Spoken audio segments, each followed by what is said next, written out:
मुझे पता है कि तुम लोग गो कार्ट्स, स्टूडेंट फॉर्मूला कार्स और बाहर की बगीज बनाते हो फॉर रेसिंग, और तुम्हें अपने रेस कार में ये सेंसर लगाना चाहिए, क्योंकि इस सेंसर की मदद से तुम अपनी रेस कार की वेलोसिटी का डेटा सेव कर पाओगे, like every formula 1 team. This is a hall effect sensor.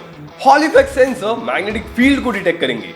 मतलब जब इन सेंसर्स के नजदीक से मैग्नेट पास होगा, इस सेंसर का आउटपुट वोल्टेज चेंज होगा, और जब मैग्नेट को एक रोटेटिंग डिस्क पे लगाया जाए और हॉल इफेक्ट सेंसर को उस डिस्क के नजदीक स्टेशनरी रखा जाएगा, तो हम इस हॉल इफेक्ट सेंसर का आउटपुट वोल्टेज कितनी बार चेंज होता है ये काउंट करके इस डिस्क का आरपीएम कैलकुलेट कर सकते हैं। ऑफ कोर्स इसके लिए हमें हॉल इफेक्ट सेंसर को एक माइक्रो कंट्रोलर के साथ जोड़ना पड़े और उसे इसके वोल्टेज के डिफरेंस को कैलकुलेट करने के लिए प्रोग्राम भी करना पड़ेगा, और यही प्रोग्राम को मैंने इस आर्डुइनो में अपलोड किया है, जो इस हॉल इफेक्ट सेंसर के आउटपुट वोल्टेज को कैलकुलेट करके आरपीएम बताएगा। अब ये सब करने के लिए तुम्हें प्रोग्रामिंग आना चाहिए ऐसा बिल्कुल जरूरी नहीं है, लेकिन थोड़ा बहुत प्रोग्रामिंग का नॉलेज हम सबको होना चाहिए। अब मुझे भी पूरी तरह से कोडिंग नहीं आती, सिर्फ बेसिक्स आते हैं, and yes I can understand the concepts. और सच बताओ तो ये प्रोग्राम मैंने खुद से नहीं लिखा है, मैंने ऑनलाइन ये प्रोग्राम ढूंढा and I had to do some tweaks to it, because इस प्रोग्राम को आरपीएम वैल्यूज को एलसीडी स्क्रीन पे डिस्प्ले करने के लिए लिखा गया था, and I don't want the RPM to be displayed on LCD. मुझे तो इसके सीरियल मॉनिटर में ये आरपीएम की वैल्यूज प्रिंट करवानी है, सो दैट मैं सीरियल मॉनिटर में से डायरेक्टली आरपीएम की वैल्यूज को एक्सेल शीट में कॉपी कर सकूं। तुम चाहे तो इस प्रोग्राम में एक और छोटी कोड की लाइन ऐड कर सकते हो to multiply the RPM with the circumference of the wheel so that you get the value of vehicles velocity.